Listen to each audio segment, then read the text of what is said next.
Oh shit. Here we go again. In Rondé's defense, the man has lost 7 games in 5 years. Yeah, and that's that's pretty the hard damn part. good. That's the hard part, is because as good as it has been, it's fortunately not good enough for what Ohio State is. I know it seems so spoiled to say, right? Yes, but I understand where you're coming from. Because Ryan Day would be perfect for a USC. You know what I'm saying? A West Coast, laid back, just take what right. You they don't get. have that hard nosed East Coast edge to them. The Big Ten, by definition, is run it down your throat, smash it, old school style football. And Ryan Day has developed some of the best quarterbacks to come out of Ohio State, the best passers, right? But that is not what wins the Big Ten and what leads to national championships coming out of the Big Ten. It's almost as if, and I see in his post-game interviews, he's obviously we're devastated, but I don't read it. I don't see it. If Urban lost that game, I feel like he would be sick. If Tressel loses that game, he's sick, literally sick. It just seems as much as his head he's too unaffected by it. Yes, we need somebody that bleeds Ohio State to be our coach. That the whole season lives and dies on this Ohio State Michigan game, because literally it does.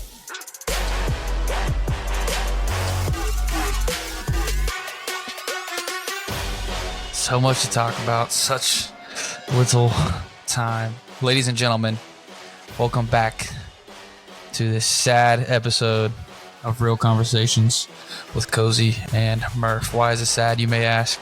Well, because for once Murph is the real winner here. His team resides the winner in a rivalry, as mine yet again falls short. Murph, good to hear from you, brother. How was your weekend of college football, eating Thanksgiving food, and just sitting around being a bum? It was great. I'm pretty sure I gained probably 10, 15 pounds. I haven't checked yet, but it wouldn't surprise me in the least. Yeah, I ate so much food. I feel sick just even thinking about it. But it was a great time. Great yes. Great time with the family. Great time with people I haven't seen in a while. So we literally had so much fucking football this Thursday, Friday, yes. Saturday, Sunday football. It was just an onslaught of nothing but football, and pure happiness. Honestly, it was pure bliss for me. I was and your Falcons won too. That's a big one. My Falcons won. My Cats won.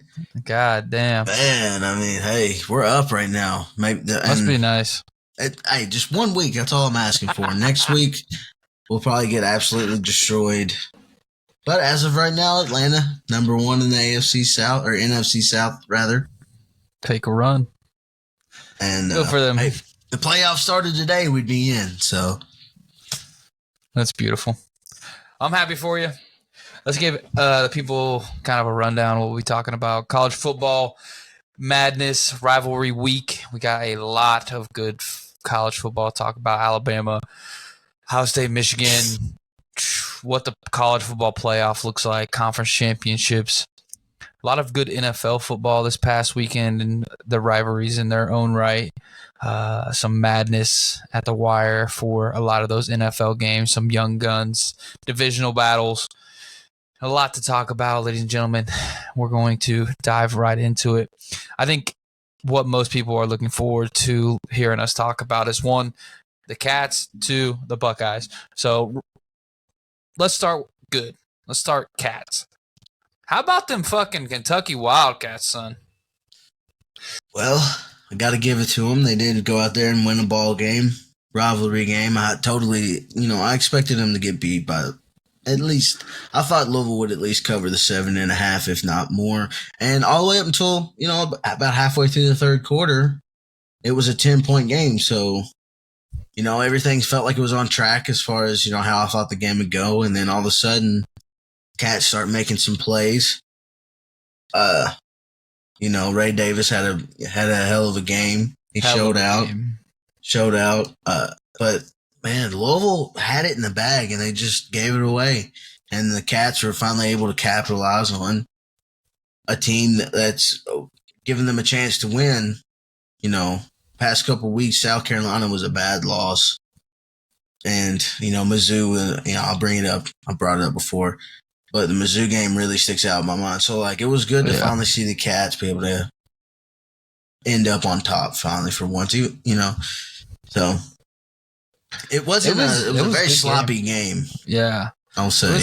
It was fun to watch, though. I was very much into that game. I had the dual screen running with the Cats up top and the Ohio State Buckeyes on the other monitor, and it was refreshing that you guys pulled out, because Louisville's looked really good all year, and it just seemed like they just didn't. I don't know. It was I don't know what it was. It's just different rivalry game. Yeah, that rivalry it's different. Feel. I think maybe the biggest thing though from the Kentucky game is all this Mark Stoops talk. Yeah, it makes things complicated now, because I figured if he lost this game, if UK would have lost this game, then he probably would be the next coach at Texas A&M, honestly. But I think it kind of reignited, a little bit the momentum for Mark Stoops. And man, I would have preferred that he just lost and we could go ahead and move on. Move on. But hey, we're hanging in by a thread now, so people are up. It's exciting to win a ball game, but what does this mean for us long term as a football program? I think that's probably. And I hate to sound like a Debbie Downer, but hey, I'm a realist. I have to think about things like that, and I don't think Stoops has very much of a future here. I think he's topped out. He's met the pinnacle of what he will be at Kentucky. So I think, in the next few years, we have to start thinking about who's next. Especially if it doesn't change for the better. Right. If next year we don't have a better year, we have to start asking some real hard, tough questions. Yeah. And it is tough to kind of move on from a guy that has ultimately changed the face of your program. He has lifted our program up from obscurity into, like I said, before, a mid-tier SEC team. We're not trash, but we are one of the lower to mid-tier teams in that SEC. You guys have had good years. It's just the big game. I feel like you guys just fall flat. And at some point, unfortunately, you do have to kind of, if you want to be that team, you have to, especially with the 12 team coming up, you've got to be able to take that leap. And it's hard to beat Missouri. You have to beat, you have to win those close games. You can't, honestly, you think about it, we were lucky against Mississippi State because they had their starting quarterback and their number one running back out that game. Yeah. So we just, I'm glad that we have ended the regular season on a bang. I want to see, what kind of bowl we get. But honestly, if I'm being completely honest, it's meaningless. These bowls are meaningless. Yeah. Next year, maybe it'll have more significance because of the 12-team format. Yeah. It remains to be seen. Yeah. Good for Kentucky, though. We'll take that as with a grain of salt. I know that there's going to be some things coming up that'll be what is the future of Kentucky. But for the moment, Louisville is still little brother. No matter how good they do, you guys can say Louisville is little brother. Even though they are playing for an AAC championship for the state of Kentucky, they are the little brother. I know, and that was another reason why I kind of, wanted Louisville to win. That way, this week's game against FSU means that much more. Because if they were able to beat Kentucky, beat FSU in the conference championship, that would make a legitimate case for them to be in the playoff, or at least, the second one out. Yeah.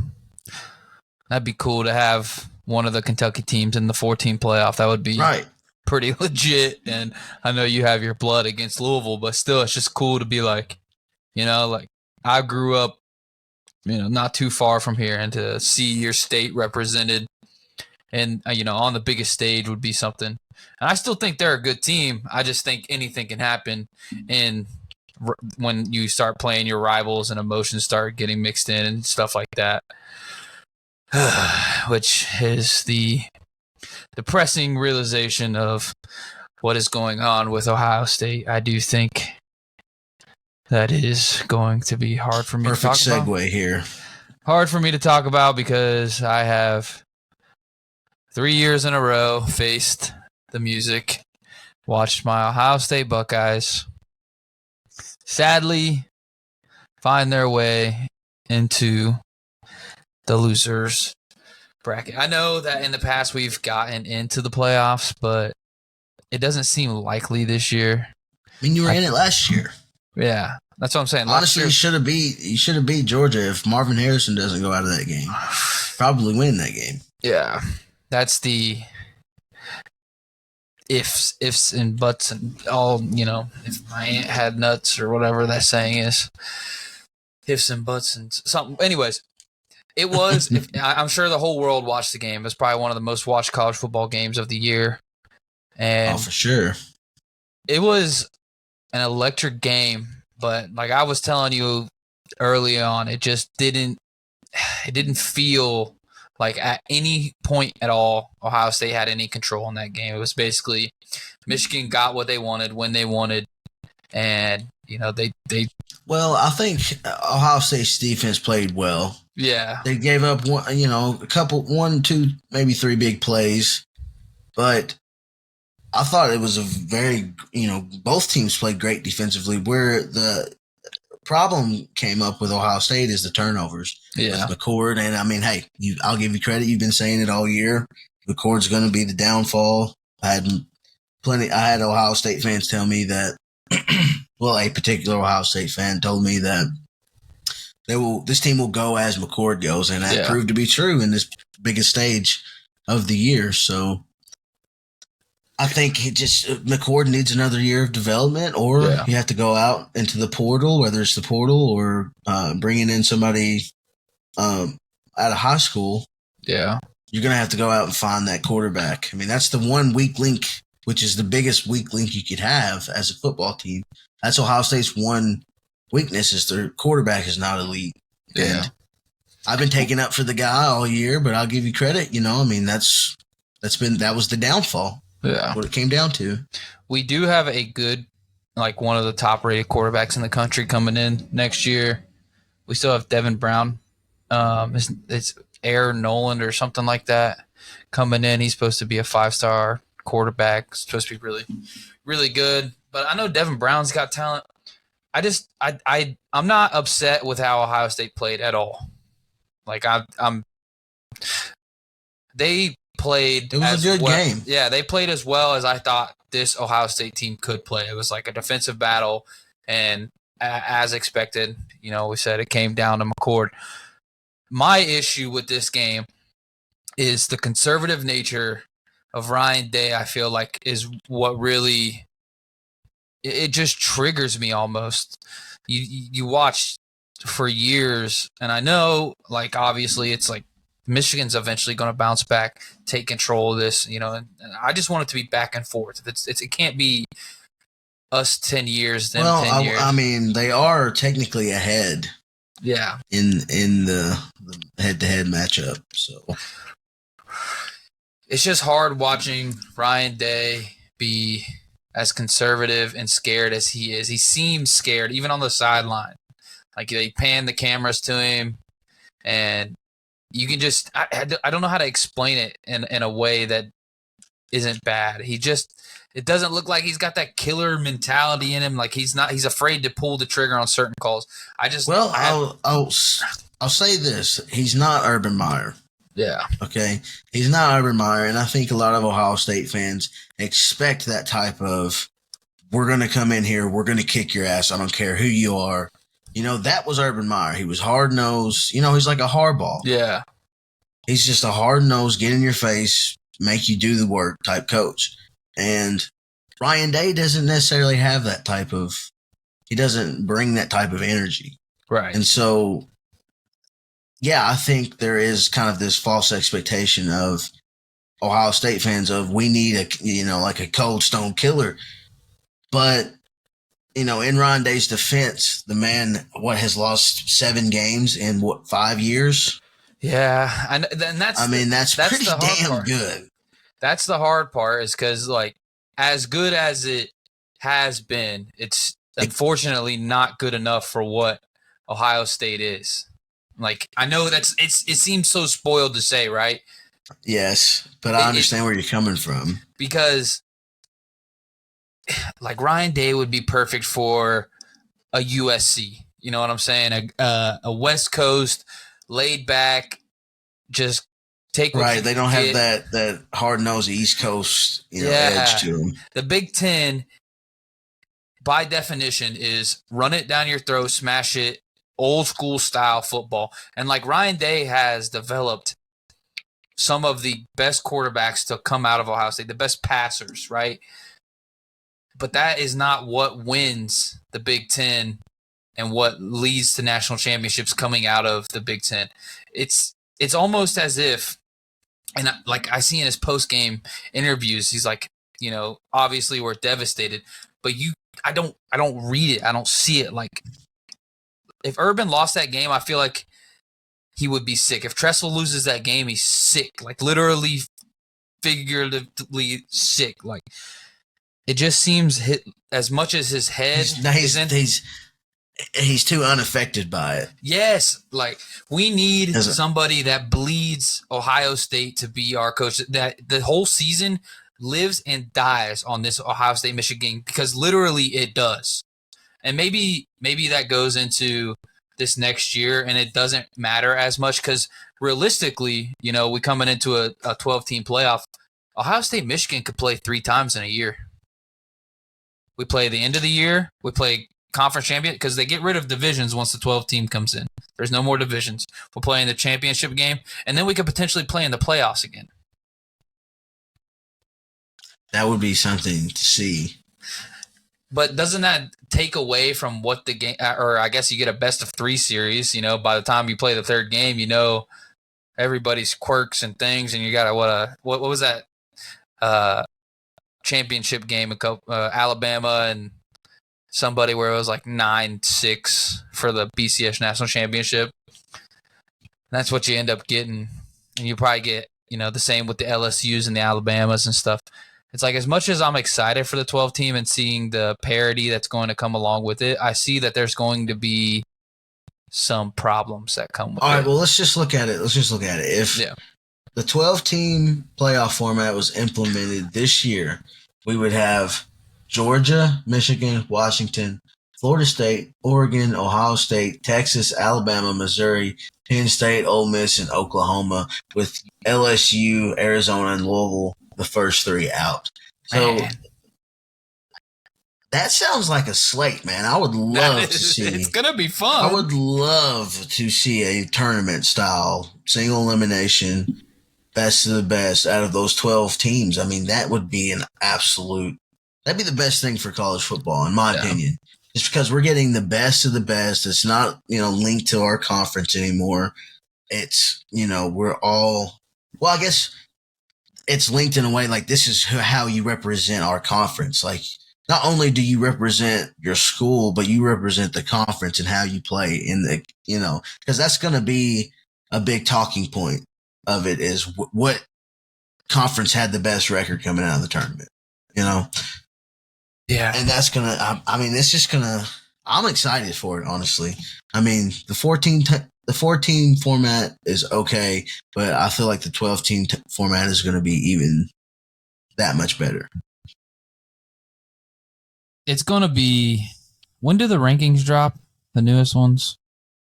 I don't know. I'm looking at AP Top 25 right now. That's what I was looking at. And it's got Ohio State at 6. Yeah, they were number 3. 6. So if Florida State loses, which I'm looking at hypotheticals here, because I'm still thinking about the 4. I'm still thinking about this year because there's a chance. Yeah. I don't know, man. It's a very slim path for Ohio State to get back. But hey, while I'm at it, let me just go ahead and give Michigan their props. I mean, they have been one of the top teams in football for the last 3, 4, 5 years. Yeah. They've won the game 3 years running now, and even without their coach, without one of their best, one of the best moments in the game, well, worst, bittersweet, I guess you could say, is when that lineman went down, and they were talking about how he was the heart and soul of the team, and he was a senior, and this was his last game, home game, and they didn't even show the replay on TV because the injury was that bad, I guess. And I could kind of tell when I saw him laying there, his foot was at an awkward angle, and I was like, oh, man, that does not look good. And then I saw him in the air cast and all that. But it was a highly emotional moment, and I feel like that was a big turning point in the game because what happens the very next play? Yep. Blake Corum up the middle for a touchdown, like 30, 40-yard touchdown. And that was really the shift. That was really, when Michigan started to finally suffocate OSU and ended up coming out on top. So props to Harbaugh, props to Michigan, even though they might be dirty, stinking cheaters. Who knows? Regardless, the guys still got to play. You know what I'm saying? Yeah, exactly. The guys still got to show up and play. And as much shit as I have spoken on Michigan, they showed up and they've done the damn thing. They have put it to us 3 years running. And, it's hard enough to get into the playoffs, right? You do it 3 years in a row, there's something to be proud of. Regardless of whatever happens in this bowl game, they're playing Iowa, so I expect them to cover, 21 points or whatever the spread is. They could probably rest their starters, to be honest, against Iowa, the Big Ten championship game. So they're in a good position. Harbaugh has done a great job. However he has done it, he's done a fantastic job putting together a team and a leader, especially at that quarterback position. That guy is McCarthy. He is as cool as the other side of the pillow, and I'll say it. I wish he was a Buckeye because that guy's a leader. He keeps his demeanor. When his guys do good, he's the first guy, right there with them. Yeah, I think Michigan's in good hands, and it's this is what I wanted for Michigan. I want them to be this good so that when we do beat them, they can't say anything, right? And I texted you. Go ahead. I texted you after as the game was wrapping up, and I was like, this is a huge win-win for Michigan because if we happen to win this game right here, they can just write off and say we didn't have our coach. And if they win this game, they say, oh, we did it without our coach, without the place, whatever allegations you've got again. So all in all, Michigan won the entire season. At the end of the day, they won the whole fucking thing. They have a real shot at the national championship, and I think they can kind of sense it. Yeah. Because, in the past, you would say, oh, well, they're going to come up against Alabama or Georgia in the national championship, and they're probably going to lose. But this year, a weak Alabama team, who's probably not even going to make the playoff. And then Georgia, who has looked great at times, but also has looked vulnerable as well. So I think this is one of the first. This is that Michigan can. They've got Ohio State out of the way. With that win, that kind of blocks Ohio State from having a path back to the championship. So yeah, this is the first year they actually have a real chance at winning. Yeah, they can put it together. I think it's going to be fun to see when these rankings come out. I can't remember when it comes out. Is it today or tomorrow? I'm assuming they wait till after the Monday Night Football game, so it's probably a Tuesday thing. Or no, is it a Wednesday thing? I can't remember. Regardless, you look at it and you stack up who could possibly be the 4 seed, right? Alabama, 11-1 record. They're 2-1 versus AP top 25. They lost their one top 10 matchup, which was Texas, right? Yeah. So there's no way Alabama doesn't. They can't jump Texas unless they put it to Georgia. Their best win is LSU and Ole Miss, which is 2 respectable wins, but I don't know. Texas 11-1. Their best win, Alabama, Kansas State, and they've lost to Oklahoma, which was a tough game, and Oklahoma has an ugly loss. Oregon 11-1.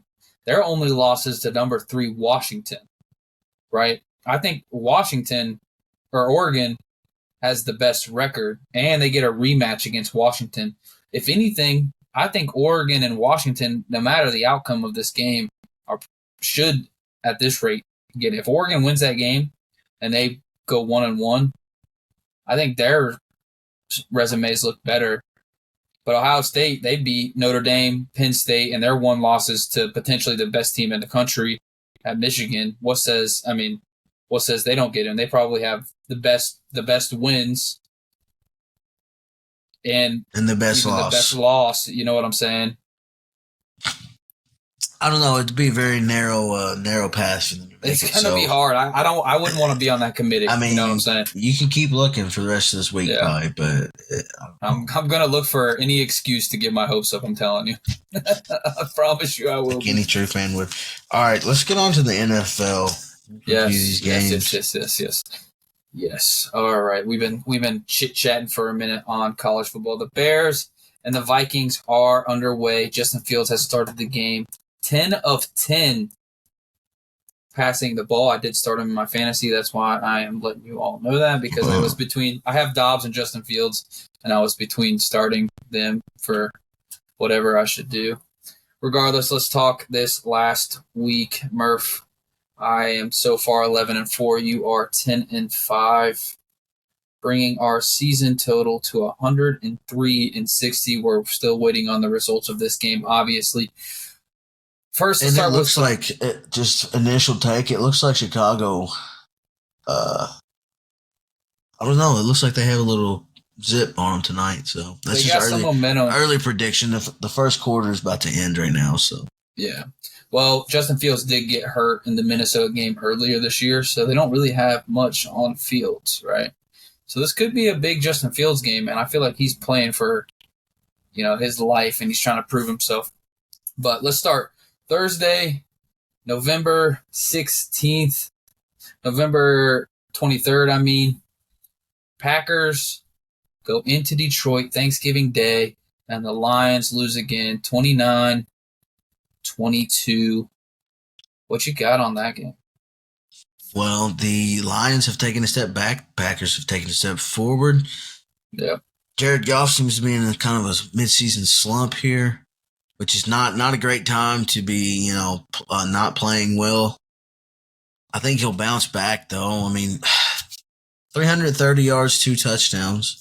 So, he did have a good game, but I don't know. Detroit just looked like just the fumbles. It's the costly turnovers that have been hurting him. Yeah. Yes, got to protect the ball.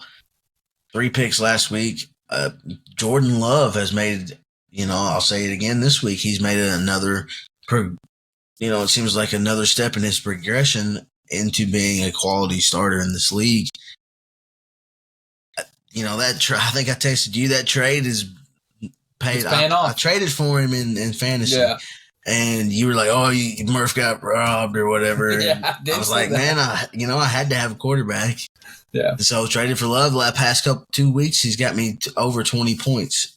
He had 35 this week. So yeah, that was a big game, and Jordan Love looked like an NFL starting quarterback throughout that whole game. There was some throws there. He had some Aaron Rodgers sidearm throws and some a little bit of throw on the run, Patty Mahomes style. Like he looked like a top tier quarterback against this defense. And AJ Dillon ran hard on the ground. Christian Watson had a big game. It was just a good, this was, I feel like the Packers, what's his name? Eberflus? Is that the coach, right? That's for Chicago. Chicago. I'm thinking of Matt LaFleur. Tepper, the owner of for Carolina? I'm way off. Anyways, the owner of the Packers is probably thinking now, thank God I don't look like a buffoon anymore. We have a real chance. And the Packers are in it to make a push at the playoffs. They're definitely right there in the thick of it. Yeah, you think of last year when they missed the playoffs. You jumped to a potential playoff push without the quarterback that was the face of your franchise, you got to come away looking like a real winner. So, Yes. good on the Packers. Yeah. And I feel like we're getting to the point in the season where we're finding out, what teams really are. Okay, so, the Packers were kind of weak early, but, through good coaching and good preparation and getting better over the course of the season, they have now turned into a playoff, contender. Whereas, 3 to 5 weeks ago, you say, no, the Packers probably are not going to make playoffs.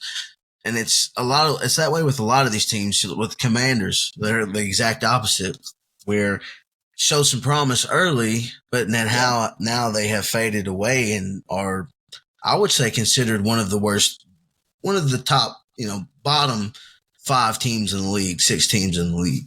Yeah, which is they're 4-8. So it's a healthy segue into this Commanders Cowboys game, which is the next game on the slate. Dak Prescott, and he's having a great season. Truthfully, he's putting up MVP numbers against really bad teams. That's the thing I want to say. It's like it is against bad. It's the same old story, I expected the Cowboys to come out and destroy Washington, and that's exactly what they did. Dak had another big game, another explosive game offensively, putting up 45, eating the turkey leg out of the fucking thing there in the end zone. Crazy. I mean, they absolutely trolled them. It's 6 minutes left, and he's eating a turkey leg. I mean, on the sideline, yeah. And yeah, so that's crazy. And so I still need to see Dallas beat a quality opponent. I'm still there with them. Do I think they can do it? Absolutely. But I need to see it, It's going to be they've got the Seahawks next, then they've got the Eagles at home, they've got the Bills, Dolphins, Lions. I mean, they've got a chance to prove themselves. Right. And the first half of the season was really easy, and now it's starting to crank up a bit. I think we'll see we'll know who the Cowboys are by the end here. The thing is, the Eagles go into Dallas.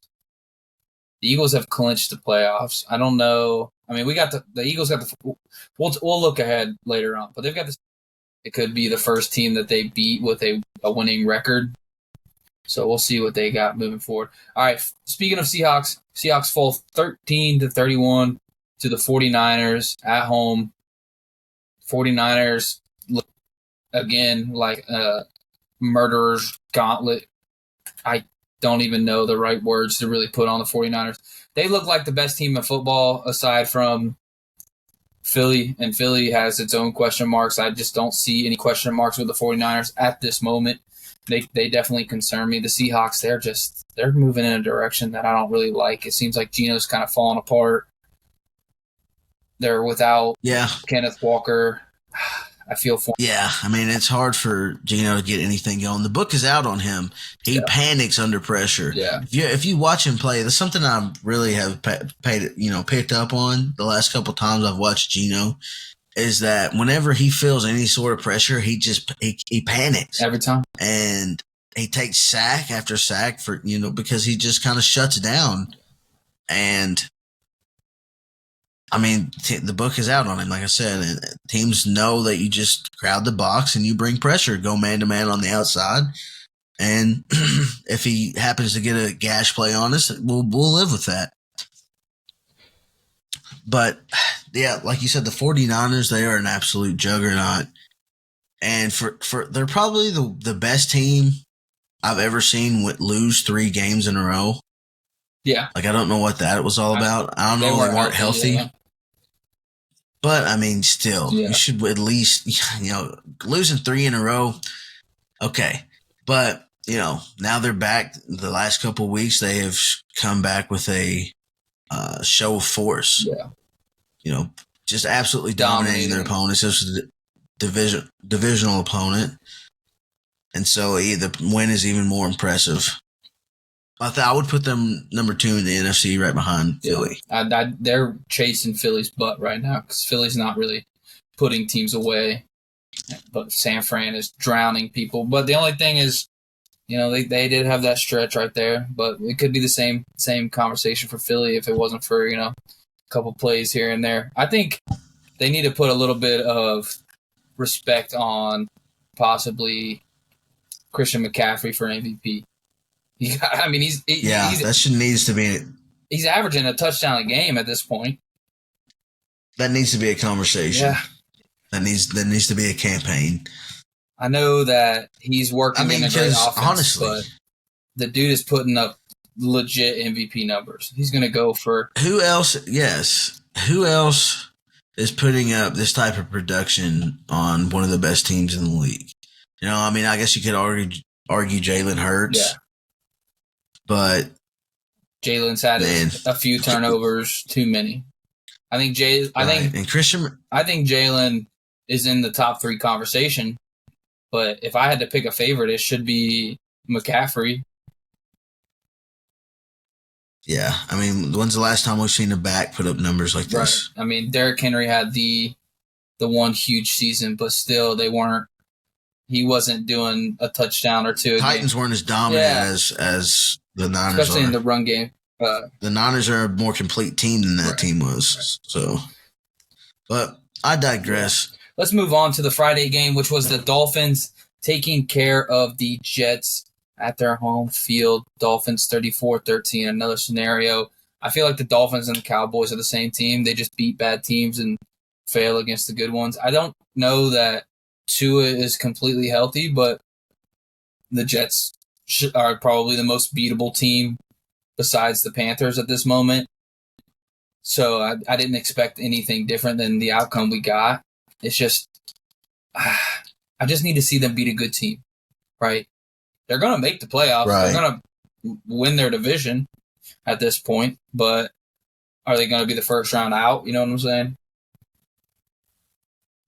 Yeah, I'm the same way I felt last week. Yeah. I know I said I didn't want to watch another snap of Jets football, but here I am, 2:00 Friday, watching every single freaking snap. They got us by putting it on Friday, the only game. It was just, it was one of those games where the one team is so the Dolphins could just, all they had to do is play cover 3 shell, and that was it, basically. Just keep everything in front of you, and the Jets are not going to put up any offensive production. They finally scored a touchdown there in garbage time, but it wasn't anything impressive. And Miami had kind of let off the gas. They were kind of, let's just get out of here without anybody injured. So they did lose that edge rusher. Phillips went down. Torn Achilles. That was nasty. Another MetLife injury on the turf. Yeah, another one bites the dust. Something's got to be studied. We need to study that thing in MetLife. What is it about? They just need to eliminate artificial turf from all facilities. And get grass in there. Yes, I agree. It's far overdue at this point. Like, there's got to be numbers that back what every NFL player is thinking. Like, there's no reason that this should keep happening. There's too much money invested in these players for them to not get the best of the best playing quality surfaces. Yes. Yeah. Like, it makes no sense. But go for the Dolphins. They continue to, find a way. 8-3. Jets fall to 4-7. I don't even think it's worth Aaron Rodgers to play with the idea of coming back at this point. Not this year, absolutely not. What's the point? Like I said, just shut it down. I think all of this was a scheme by Aaron Rodgers to motivate guys to play. At this point, I feel like Rodgers has done more to kind of hurt the franchise as far as, because I feel like that is the whole reason they didn't go get a quarterback. That's also is because they didn't. Right there. They didn't want that drama with Aaron Rodgers, but that's another conversation. Yeah. My final note on this game is fuck Tim Boyle. He busted my parlay. I had a nice 6-legger parlay. Nice. Everything fell right into place. And then this fucker, Tim, Boyle, goes out and proceeds to throw. I had him under 175 passing. Last play of the game, 4th and 14. He's sitting at 173.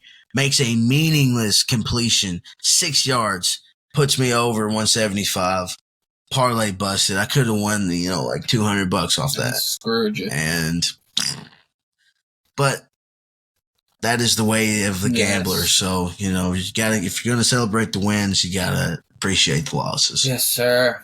That was bad beat though. That was the only game on Friday, so let's move on to Sunday, the first game of the day. Steelers, Bengals. This is your bet of the week. You had the Steelers pulling it out, and you had the under. Great call. Steelers did go for 400 yards of offense with the firing of Matt Canada. Bengals, I say tank at this point. Just go. Yeah, they're done. Mode. They're done. Their season's over. They need to just try to get out of the season as healthy as possible, because there's no playoff hopes without Joe Burrow. Like I said last week, he is the engine to this team. He is the one that makes them go. Without Joe, there's nothing in Cincinnati, really. I mean, they're still good players, but without that quarterback, man, you're not going to go far. A good quarterback changes the franchise.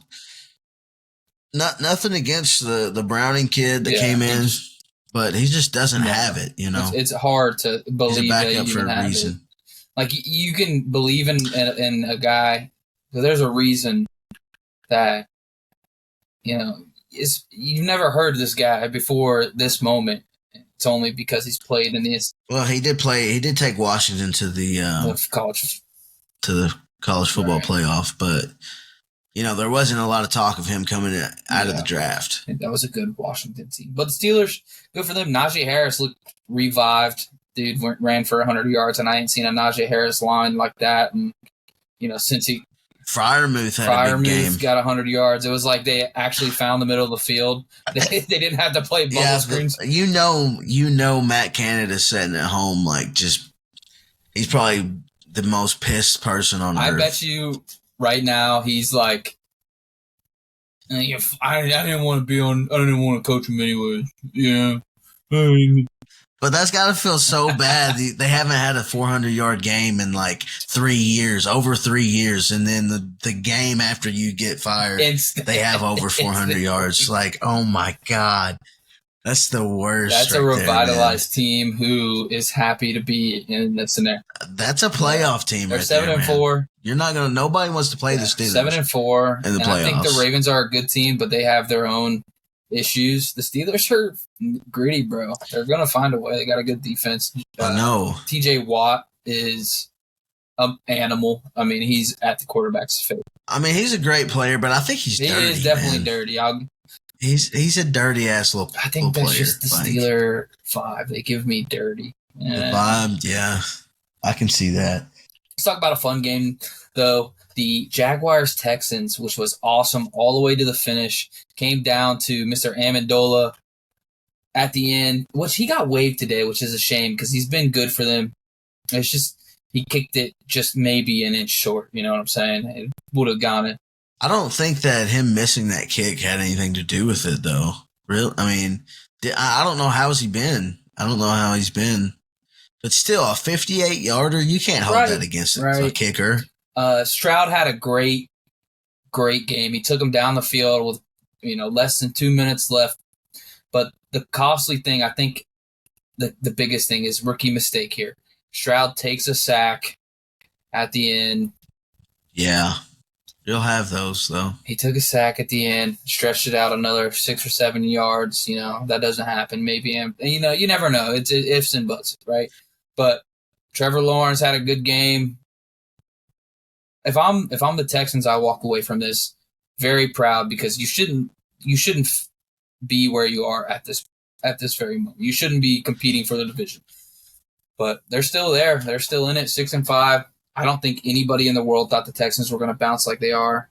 Jacksonville 8-3. That's going to be a tight race for between Houston and Indy. It's going to be fun too. Because I feel like the Jags have that division locked up, but Titans are done. They're done, and so you've got Texans and Colts there that are going to be competing for that number 2 spot in the division. be a tight race. I think anything that happens after, anything that happened after what Stroud had that historic game where he threw for, almost 500 yards and what was it, 5 touchdowns. I feel like everything after that is just bonus for the Texans because that was the game where we knew like, okay, Texans have their guy. This is the future. Right. This is the future, and so I feel like everything that's happened after that point in the season is just bonus extra stuff. Even if they lost every game after that, it would have still been a win because they found their guy. I think you're thinking very much so right. CJ Stroud is second in the NFL in passing yards at the moment. That's crazy. Sam Howell's number 1, which he had a super hot start. Just dumb. They're just gonna, like I told you a couple weeks ago when they traded everybody away, they're gonna be from behind every game and they're just gonna throw the fuck out of the ball. Sam Howell will probably throw for 5,000 yards and they'll win 5 games. They'll win one more game the rest of the year. But Jaguars, you're hot right now, dude. Run with it while you got your franchise quarterback. I think Trevor Lawrence, CJ Stroud moving forward for years to come is going to be it's going to be a fixture. It's going to be must-watch football. And it's going to be Mahomes, Allen. Those red helmets for the Texans are fucking sexy. I don't care what anybody says. I'm not in love with those. Fuck with those, I'm not in love with those. I like the navy blue helmet with the all red. I like that too. I just like the Texans uniforms. Since I was a kid, I've been a fan of the Texans uniforms. I think they're fire. I think it'd be cool to see them be good, because they've never been good since I've been alive. Only 1 year they had and they lost. They lost in the playoffs. Deshaun Watson had a big game, but still. All right, Buccaneers, Colts, divisional. Buccaneers going to the Colts. It's a good game, but Jonathan Taylor, 2 touchdowns, big hitter. It's nice to see Jonathan Taylor back, and I'm glad it's paying off for my fantasy team. I'm sure it is nice to see him back, JD. Buccaneers are falling. They're 4-7. Colts, the Colts being 6-5 right now where they are, that's got to feel good, dude. That's what I'm saying. After they're another team, it's like after Richardson goes down, how you respond as a team that, that has been the whole mantra of the season is overcoming adversity. They just released, what was his name? The linebacker, Shaquille Leonard. Shaquille Leonard. They just released him this week, and they go out and get a win. I mean, just the Colt. I feel like the AFC South is the most competitive as far as the top 3. Like I said, the Titans are done, but the top 3, Jags, Texans, Colts. That's tight at the top there. So they might be the most competitive division. And the Buccaneers are a team that they're, like I was talking about earlier, that they're showing their true colors now at this point in the season. We see what they truly are. And it's just an incomplete football team. Like, they have pieces, they have a roster to build on, but the coaching's not there. And, got to stay healthy. Baker's got to stay healthy. He got to. I feel like that's been his issue his whole career. He's staying always healthy. in a predicament where he doesn't get to, kind of flourish because he's always taking hits. And I feel for him. I hope he can kind of pull it together, figure out a way to rally this team, at least, put them in contentions. Baker deserves it. He's worked hard for where he's at. All right, let's talk about another game that matters or doesn't matter. We've already spoke on it. Falcons get right. They finally start handing the ball off to Bijan Robinson. He has 16 carries for 91 yards and another 3 catches for 32, 2 touchdowns. Ritter, they win in spite of Ritter, but Derek Carr 300 yards for what? Yeah, which is crazy. Lynn Bowden Jr. appearance, two carries for 40 yards. How about that? Yeah, it's a Cat doing big things in the league. Former Cat. I thought the Saints were going to win this game. Like, I just had a feeling. Even though the Falcons were up late, the Saints hit that last field goal and they brought it within 6 points, I believe. And I just felt, I have those jitters from all the times that we've given up fourth quarter leads. And it's just like every time there's a close game in the fourth quarter, I'm like, I'm automatically like, we lose this game. Somehow, some way, we find a way to lose. But every now and then, we do find a ways to win. And like you said, in spite of Ritter had 2 interceptions. It just continues to be a turnover machine, and you cannot play quarterback in this league if you turn the ball over. Just point blank, period. You cannot turn the ball over and be a professional quarterback in this league. So I think we have to do something in the draft. We have to go find somebody, whether it's Bo Nix or Jaden Daniels or even the kid from North Carolina, Drake May. Something has to be done, because you see with the Falcons, we have other pieces. We have the defense has looked a lot better. Even though, I ragged on them. Statistically, they're not terrible. You have young weapons on the perimeter. You have, a young backfield. And so we just need that QB, man. Just need you guys are there. I think if you guys do get Jaden Daniels, that would be absolutely electric. I would love that. That would be a game changer. That'd be fun. But good for the Falcons. They're pushing. They're leading the division. Saints, I think it's the Derek Carr effect taking over. Let's speak on the Tommy DeVito effect. The Gabagoo, man. He is 2-0 as a starter for the Giants, even though, you're beating a team who's properly tanking. Good for Tommy DeVito. They found a guy in their backyard. They said, we're just going to run this fucking Jersey boy out here. He's going to rattle us off some wins. Fuck. Dude, I hope they win. I hope they win at the rest of the games. I hope they win out. It's honestly sick. I like Tommy DeVito. He's authentic because he stays who he is. You know what I'm saying? It's hard not to root for that guy. Did you see his dad? They were smoking cigars in the stands. Pregame. Smoking the cigar and doing the hands. Oh, man, that's great. And it was, I can't remember who I was listening to, but they were talking about, do you think he watched The Sopranos? And it's like, no, that was his life. Like, he was in The Sopranos. You gotta believe that he grew up with the best of, like, the Italian heritage, the good food, the tight-knit family. Man. Like, he's got his whole family showing up at the Giants Stadium. And, growing up there. They're tailgating. Not only are they showing up, they're tailgating before. That's just, it's having a hell of a time. It's awesome. I'm happy. Because ultimately, what is football about? It's about family, And I feel like that's why there's such a connection there. And that's why every game, when they talk about a player, they show his parents in the stands. Because it's about family. It's about being a unit, being together, being part of something bigger than yourself. And that's why it's so cool to just see that special moment. DeVito probably came into the league having no expectations of ever getting on the field. And now he's the starter for the rest of the year. Whether he signs on the team next year or not, whether he's out of football, that's something he will always be able to go back and be like, I started for the Giants back in 23. Started 2-0. Hey.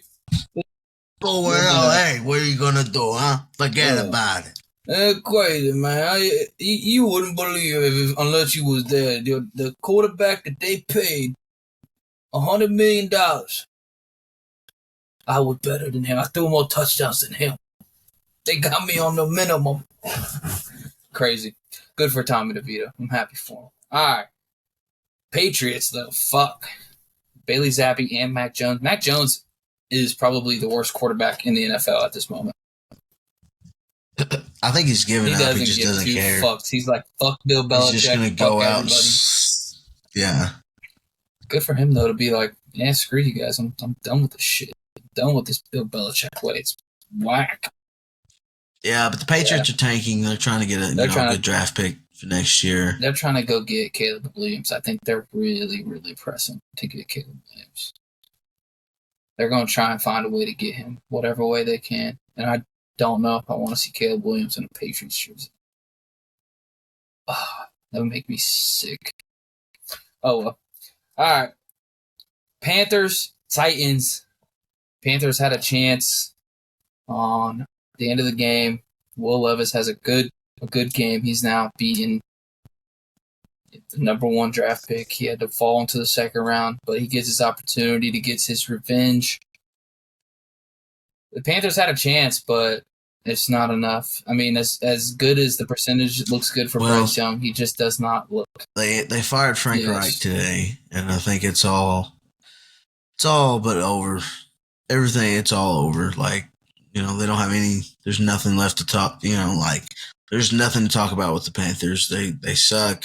Bryce Young might be a bust. We don't know yet.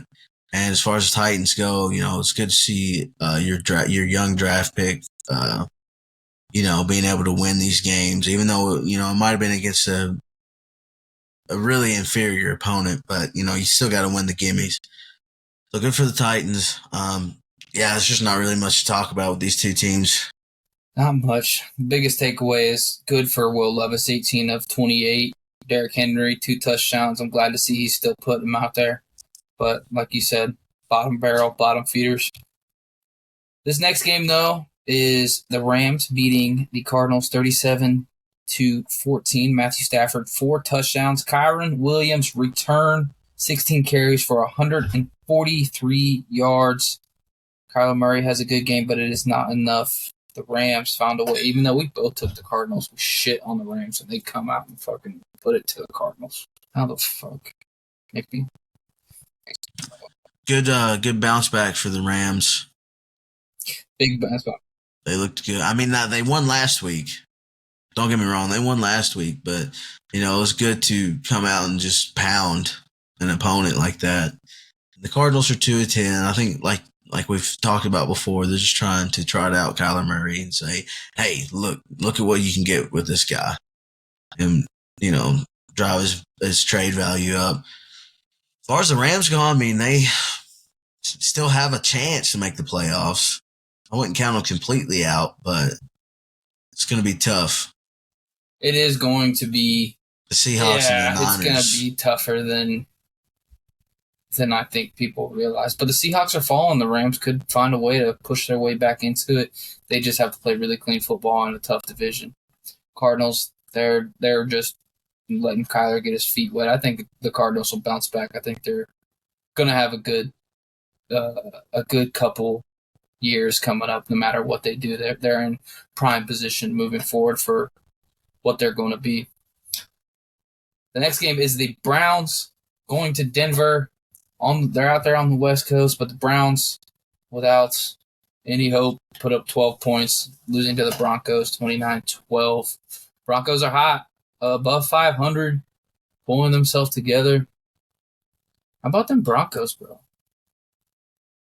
Yeah, above 500 after starting 1-5. That's something else. I think that's the Peyton effect. We're seeing how great of a coach he truly is, but being able to turn around a 1-5 team and be above 500 now, right in the crucial stretch of the season. I think that's I think it kind of flies under the radar of one of the better coaching situations coaching jobs that we've seen in the past few years. I mean, in year one, being able to turn around an absolute dumpster fire. But there's still, plenty of games left. They could prove me wrong and, drop 3 of the next 4 or whatever. But they looked good against Cleveland. They brought in all 3 phases of the game. Their defense is now finally creating turnovers and able to give Russell Wilson short fields to work with and able to score some points. And Russ has had a kind of a resurgence as of late. He's kind of conjured up some of that, not prime Seahawks, but, later on Seahawks, Russ. It's kind of what he looks like now. And so, hey, good for the Broncos. The Browns, they're just so banged up. I think they lost Myles Garrett, Amari Cooper, and Dorian Thompson-Robinson.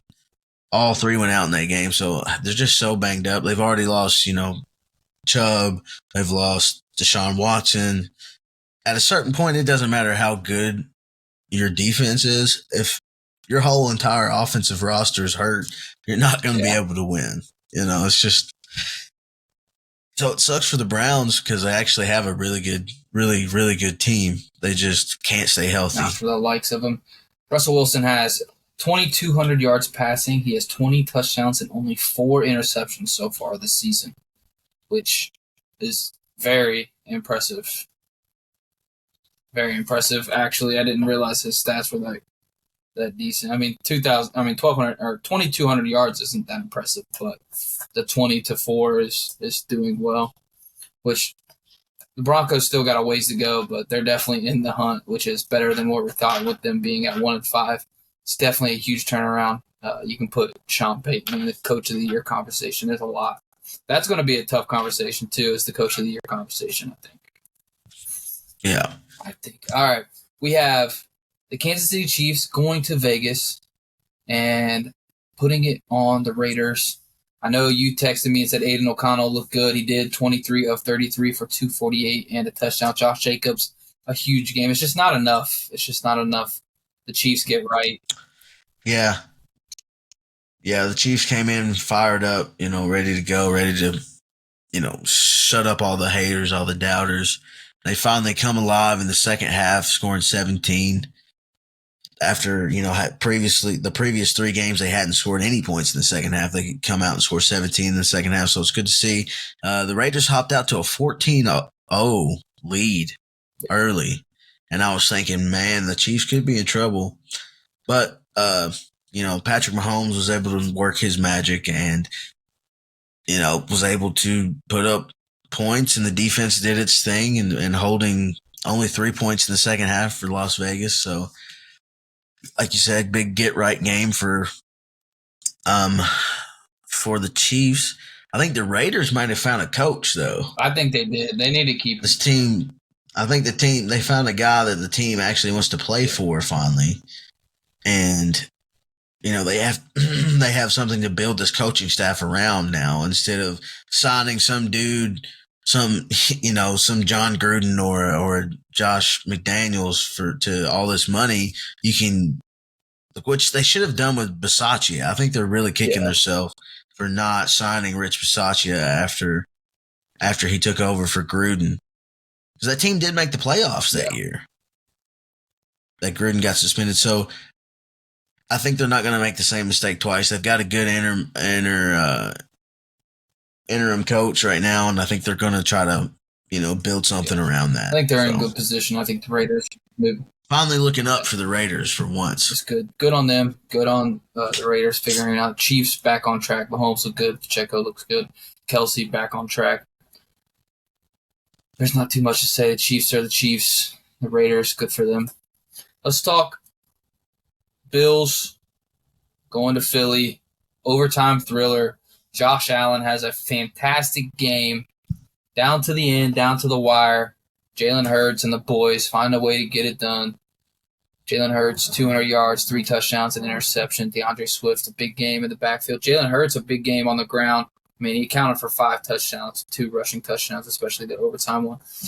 I think the where you texted me about us being so loaded, you got to, just our receiving core, Devontae Smith, A.J. Brown, Zacchaeus, Jack Stoll's a backup wide receiver. We still got Gainwell, got DeAndre Swift. Boston Scott, I forgot about. He's still there. Josh Allen, he really did try. I thought that they had us for the longest of time. Gabe Davis, a huge game. Stephon Diggs, a big game. It was a fun watch, though. It was a great watch as a game. All right, I'm just tired of giving Allen a pass. I think it's time that people start. And I know he plays phenomenal. Don't get me wrong. You watch him play, you're like, damn, that's a top 10 quarterback right there for sure. But it's always the 1 or 2 silly throws, like that interception that Philly. What did they scored a touchdown off that, didn't they? The one interception that Allen threw, and it's like every game he finds a way. Now the one last week where he threw it was like a Hail Mary at the end of the half, and ended up being intercepted, but it didn't go anywhere. Okay, I'm not going to count that against him, but still, like, I just don't. He always makes that one silly throw, and that's the difference in the game. If you look at it, Philly had no momentum offensively up until that point, really. Yeah. I can't remember when it was came in during the- the game, but it totally it was shifted in the the late momentum third of the quarter. game. And and then, I mean, don't get me wrong, both teams played great. Philadelphia just made more plays, and they're just a team of playmakers. It doesn't matter. It seems like week after week, it doesn't matter which phase it is, or offense, defense, special teams, what player, if it's in the secondary, or if it's a receiver, or if it's just Jalen Hurts going out and making the play. They just continue to, or the kicker this week, making a 58-yard field goal or whatever it was in some of the worst conditions we've seen all year. So Philly, they give me that kind of team of destiny type feel. I mean, it just seems like no matter what happens, they're going to be in it. Somebody's going to go out and make a play for them, whether it's, like I said, it doesn't matter. And the Bills, they're kind of feeling like they might miss the playoffs this year. I mean, I know they're 6-6, but 1-4 on the road is not going to cut it. And I feel like I am putting a lot of blame on Josh Allen. I don't think he's the only one to blame. But if we're going to praise you when you play well and win, then you're going to take a lot of the blame when you don't play well and lose. Now, if he was playing completely clean football and wasn't turning the ball over at all, then I would say, hey, get this man some help. But he's implicit in the struggles of the season so far for Buffalo. I mean, it's just a fact. He's got to play better. They all have to play better. He has to be clean, especially in this scenario. I think there's also something there to talk about for maybe McDermott's coaching job should at least have some question marks around it, because his teams continue to fall. Yeah, I think his seat's heating up. Like, they keep falling where they shouldn't. They should not be. For all intents and purposes, they should have won that game. They had everything going for them in that game. And still lost. And I know Philly's a juggernaut, just like San Francisco is, but damn, they really Buffalo let that one get away from them. They did. It hurts. But that's what, like you said, that's what good teams do. I texted you there and said, a good team at the end, they get what they need, and they found a way to make it happen. So good for Philly. God, it was a tough watch. Let's talk about this Sunday. I guarantee you were losing your mind. The Sunday night game, though, Ravens best the Chargers 20-10. Lamar Jackson 177 in the air, 39 on the ground. It was an ugly game, but Chargers fall to 4-7. It's time for fucking Staley to go. I don't understand it. Staley's done. He's done after this year. I think it's all but, signed and sealed at this point. Everybody knows he's out the door. Can't have that much talent. You can't have that much of a talented quarterback and not capitalize, because, he could. There's only a certain window. And I think that's what some people, especially casual fans, fail to realize when they talk about quarterback play, is there's only there could be only 3 years for a lot of these guys that are, even if they're really good, it could only be a window of 2 to 3 years where you have a legit chance to win the Super Bowl that year.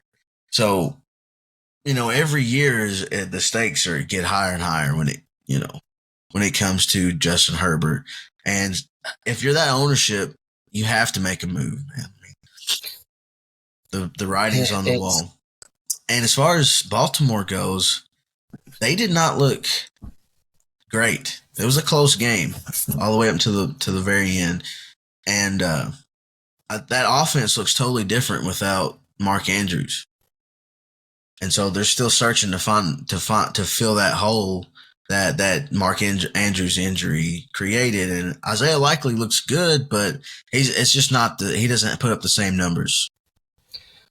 It Likely's good. It's just it's not enough. I feel like the Ravens they were really hot, and then that Browns loss, I feel like it set them, like exposed them almost as a team, because they're just not rolling as hot as they were. I think they're going to run into some issues down the line. This Chargers team, I mean, can you imagine drafting? I mean, I guess it's the Jalen Reagor and having Jordan Addison behind you and Tank Dell, all those guys, Zay Flowers. It's not good for that guy. I feel bad for Quentin Johnston. He just wanted to be good. All right, that is what we're at so far, it is the 2-minute mark in the second quarter. 2-minute warning. The Bears are up 3-0. Josh Allen has thrown 2 interceptions. Justin Fields is 17 of 22 for 135 yards. He's got another 21 on the ground, but it's only 3-0. Probably going into half. It's 4th and 6. Let's go ahead and pick this next week's games. We have week 13 starting Thursday, November 30th. Seahawks go to Dallas to play the Cowboys. I'm riding Dallas, moving to 9-3. Yeah, I'm going to go with Dallas as well. I think this is finally their opportunity to beat a quality opponent and, kind of shut the naysayers up about them not being able to get over the hump on a good quality team. So, Dallas all the way. This one. I like that. Let's go ahead and put the Dallas Cowboys in. All right, we got Sunday, December 3rd. Chargers going to New England. I guess the Chargers likely win this game, seeing as the Patriots are in full tank mode. I guess this helps our picks now, seeing as we'll know who's tanking and who is not. I'm going Chargers win. Yeah, I'm going Chargers as well. All right, we got the Chargers. All right, let's go. Cardinals going to Pittsburgh. I'm going to say Pittsburgh moves to 8-4. Yeah, I'm right there with you. Pittsburgh, just a better team. Yes, Arizona sir. don't have a lot to play. All right, ladies and gentlemen, we got Colts, Titans. This might be a tough game for the Colts. Might be a tough game for the Titans, but I do feel the Colts come out on top, move to 7-5. I want to say the Colts, but I think I'm going to ride with Tennessee here. Playing at home, they're going to come in pissed off that their season's pretty much over, and now, it's a divisional game, so they could play spoiler here for the Colts and give them another divisional loss. I think Tennessee. I like that. Tennessee. I can see it very much so. I think it'll be a battle of Derrick Henry versus Jonathan Taylor rather than the quarterback battle. But we'll see. I think it'll be a fun game to watch Sunday, 1 o'clock. Make sure everybody tunes in.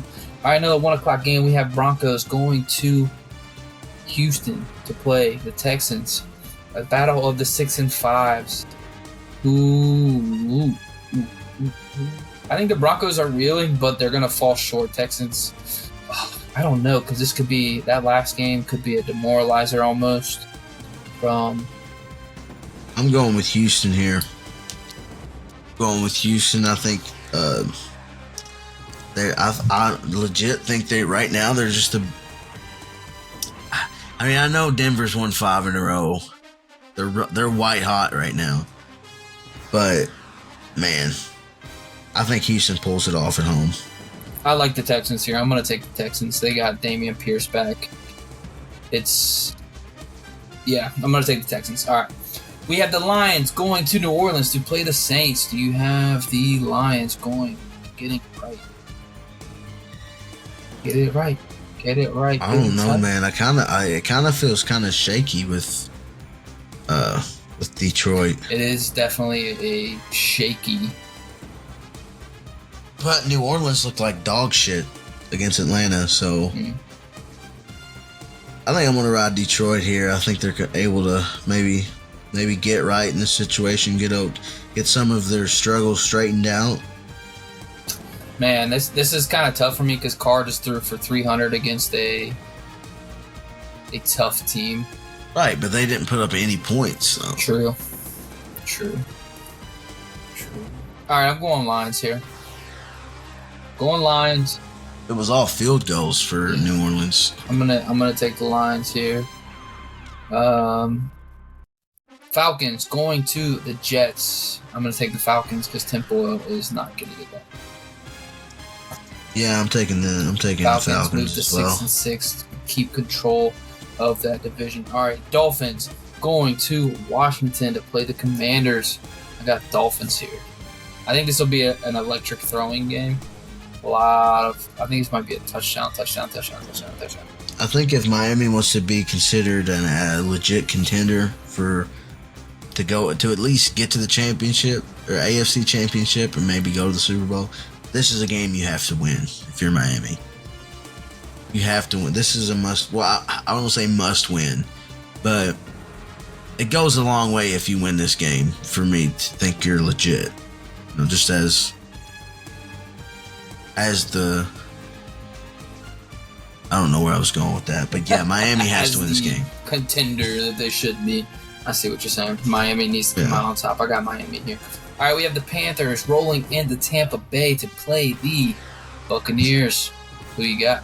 I'm going with Tampa Bay. I do think Tampa Bay's in a bad position, but Carolina, they're just in full tank mode. I think so too. I think the Panthers. Almost at this point, it's like time to sit Bryce. Let's just be smart. Save some face. Let Andy Dalton play the rest of the season. Don't get your number 1 draft pick hurt. Like it's time to call it. And what would it hurt to get Dalton some reps? Just play it smart here. I don't know. All right, we have this is probably, I want to say, game of the week. We're going to have the 49ers going to Philadelphia, battle from last year. See the Panthers rolling in, or not the Panthers, the 49ers rolling in to play the Eagles. What you got, Murph? This is going to be a fucking good game, I think. Yeah, this is going to be a slugfest, I feel like. Oof. Oh, this is a tough one. I think I'm going to roll San Francisco just because I know you're going to go with Philly. Yep. I'm going to go with San Francisco. I got my birds here. Really, it's a toss-up, though. I think so, too. This is going to be definitely a fucking toss-up. I think, I mean, they've got San Francisco. They have San Francisco 2.5-point favorite. Holy shit. All right. That tells me to take the Eagles. What has Vegas got here that I don't know. I got the birds. I might come back to that as my bet of the week. All right. We have the Browns going into LA to face the Rams. What you got? I think it very much depends on who's healthy. I think if PJ Walker's the starter, the Rams win. I think LA Rams. Yeah, if it is PJ Walker, we got to see. I mean, even with DTR, this is close. I'm going to take the Rams here, even though I think the Rams. Oh man, the Browns defense is going to stifle Stafford and them boys. But Kyron will get his. All right, I'm taking the Rams here. Taking the Rams. I like the Rams here. All right, we have the Chiefs going into Green Bay. Ooh, imagine if Jordan Love wins this game. Chiefs going to Green Bay to play the Packers. Are they hot? Are they hot? That's the real question.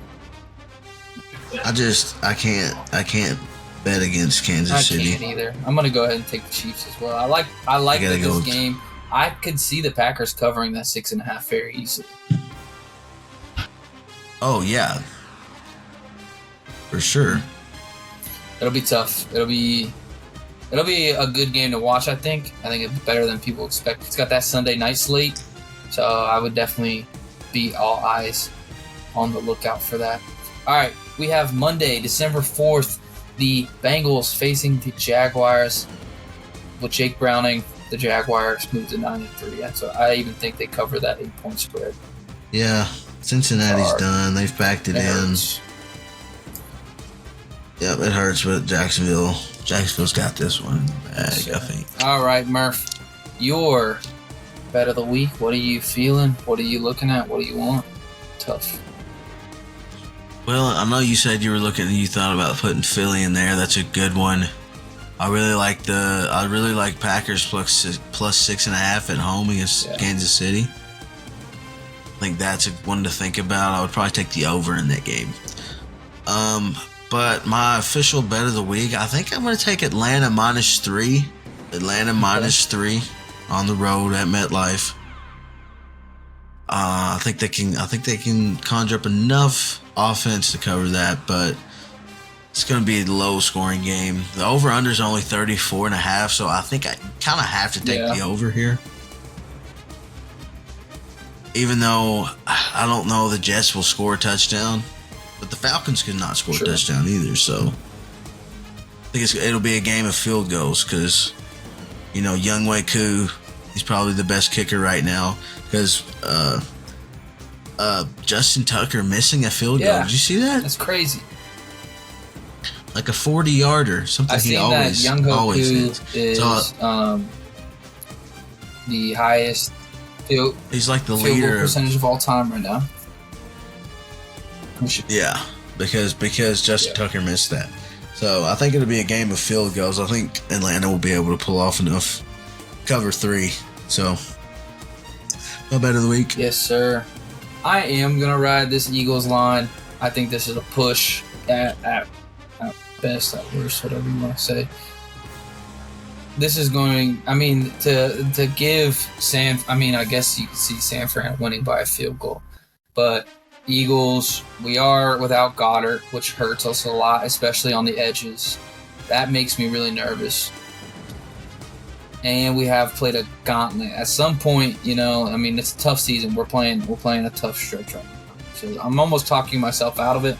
But because I'm following my heart and I'm a dumb person, I'm going to say the Eagles cover, but they win on the field goal. Clutch Jake Elliott comes through again, which we didn't even mention earlier talking about the Eagles. That kick. I mentioned it. I'm blind, deaf, and stupid. That kick is so awesome. Oh. All right. I'm going to say the Eagles cover, and I think it's going to be a slower game in Philly, but we're going to hit the over because it could be another overtime game. It could. Over 46 and a I half. like over Let's 46. If it was like 49, I would say no, but I think it's like they're both pushing 28. I can see it. All right, that is the bets of the week. I'll lock mine in. We'll run it. We'll call some numbers. We'll see what the fuck we do this week. As we said before, we are 103-60 on the year, and it looks like at this very moment it is halftime, 3-3 for the Bears and Vikings. We'll see how that goes. We both took the Vikings, which is very much could possibly still be a win for us. Murph, you got anything you want to tell the people before we get the fuck out of here? Just appreciate you listening, being part of the show. That's about it. That's about all I got to say about that. We could buy down under sun, man. All right, let's call it. The Eagles are my only hope for the rest of the year. I pray that the Ohio State Buckeyes find a way in. Aside from that, ladies and gentlemen, if you enjoyed this episode, please go on Spotify or Apple Podcasts and leave us a review. Share all of our content with your friends and family, mothers, loved ones, brothers, sisters, side hoe, baby mama, whatever it may be. Check out all of our content pages.